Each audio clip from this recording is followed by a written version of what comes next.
Hello students, now we start lesson number EVS lesson number 15, our body. This lesson's next part. Okay, in previous lesson we learn about structure of body, head, torso, arm, legs and organs, external organs and movement of the body. And now in movement of the body, the next part,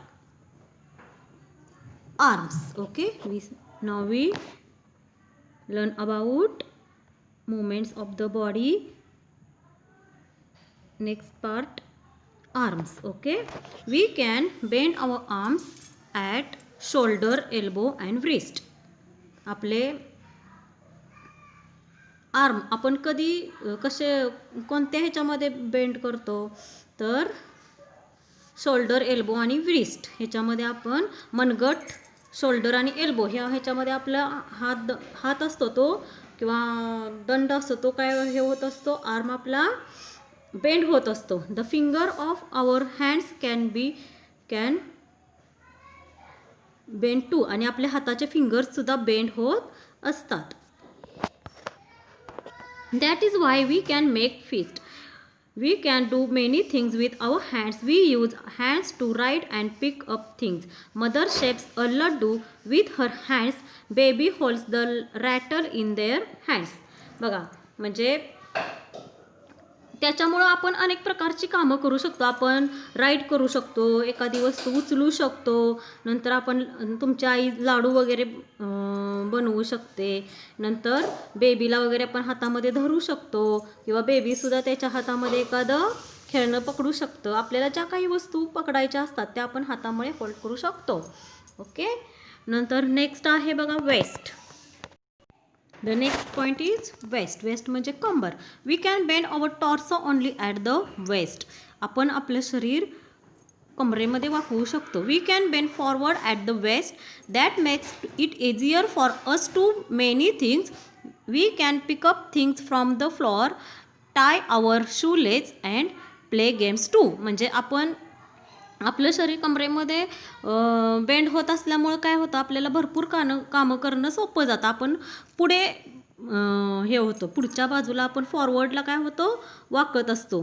मग आपल्याला वाकून करायची कामे त्यामुळं सोपी जातात. For example, आपल्याला एखादी वस्तू उचलायची आहे किंवा आपल्याला शूलेस बांधायचे आहे, तसंच आपल्याला खेळतानाही त्याचा उपयोग होतो. आता नेक्स्ट बघा legs. Our legs can bend at help the hip joint, the knees and the ankles. आपला पाय 3 भागामध्ये बेंड होत असतो. कोणता?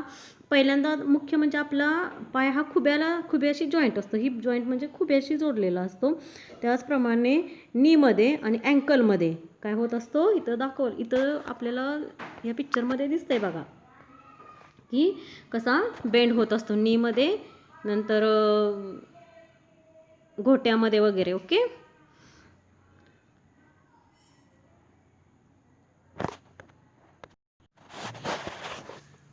आवर toes can bend but not as much as our fingers. आपल्या पायाची बोटेसुद्धा बेंड होतात, परंतु हाताच्या बोटा इतकी होत नाहीत. Next, we use our legs to for several purposes. We use our legs to stand, we walk and run, we climb up and down stairs, we hop and jump, we work some machines to using our legs. बघा, आता आपल्याला जर भरपूर कामं ह्याच्यामुळं करता येतात. काही विशिष्ट गोष्टीसाठी आपण काय करत असतो, त्याचा यूज करत असतो. म्हणजे आता बघा, we use our legs to stand, walk, run, climb up and down stair, चढण्यासाठी, उतरण्यासाठी.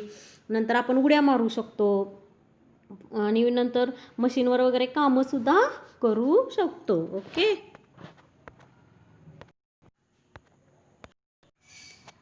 One task. नेक्स्ट बघा, वन टास्क मेनी मेथड्स म्हणजे एक काम अनेक पद्धती. आता हे तुम्हाला ट्राय करायचं आहे. One day you decided not to open your mouth at all to speak, so you have to talk only by signs and gestures. म्हणजे आता काय करायचं आहे तुम्ही की एक दिवस असं हे करायचं की तुम्ही बोलायचं नाही, मौन व्रत धारण करायचं. आणि ते तुम्ही जे काही तुम्हाला सांगायचं ते तुम्ही ॲक्शन्सद्वारे सांगायचं. आता फॉर एक्झाम्पल बघा, you are asked shall I leave or wait, your answer is wait, हे तुम्हाला ॲक्शनमध्ये. नंतर you are ask how is the curry, your answer is delicious. Next, you are told the cat is not feeling well, your answer is what happen to it. Next, you are asked how's the weather, your answer is I am feeling very cold. आता इथं ज्या actions दाखवल्या आहेत त्या तशा प्रकारे तुम्हाला इथं ज्या ॲक्शन्स दाखवले तशा प्रकारे तुम्हाला ॲक्शन्स करायचे आहेत. ओके. आता नेक्स्ट बघा, we use our mouth to speak but when playing this game which parts of your body did you use to make signs. आता बघा, आपल्याला जेव्हा आपण बोलतो तेव्हा जास्त करून आपल्या पार्ट्स ऑफ द बॉडीचा उपयोग तेवढा करत नाही, म्हणजे जर बोलताना. परंतु आता तुम्ही ज्या ह्या ॲक्शन्स केले त्यामध्ये तुम्ही कोणकोणत्या पार्ट्स ऑफ द बॉडीचा यूज केला आहे ते सांगायचं आहे. आता next, what's the solution. You want a box from a very high shelf where your hand not reach. आता बघा, एखाद्या शेल्फवरती, एखाद्या कपाटावरती एखादी काहीतरी तुमची एखादा बॉक्स ठेवला आहे आणि तुमचा हात पोचत नाही, त्यासाठी तुम्ही काय कराल. आता बघा, to carry out any task we can choose one from a number of methods of doing it. If we cannot use the usual method we can get someone to help or we can use some special device. somebody may find it difficult to do something, we should then offer all possible help. बघा, कोणतेही काम करताना आपल्याला काय होतं,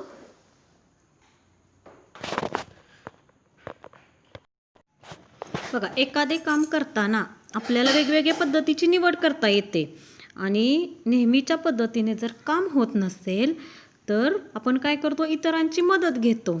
पण एखादे काम करताना आपण तर मदत घेतोच, पण एखादे काम करताना जर कुणाला आपल्या मदतीची गरज असेल तर आपण ती जरूर करावी. ओके. आता नेक्स्ट बघा, what was the little boy able to because ताई पिक्ड हिम. आता त्या ताईनं त्या बाळाला काकेत घेतल्यामुळे त्याचं कोणतं काम झालेलं आहे, त्यासाठी तुमचा use your brain power. Okay. आता नेक्स्ट बघा, आय एम युनिक.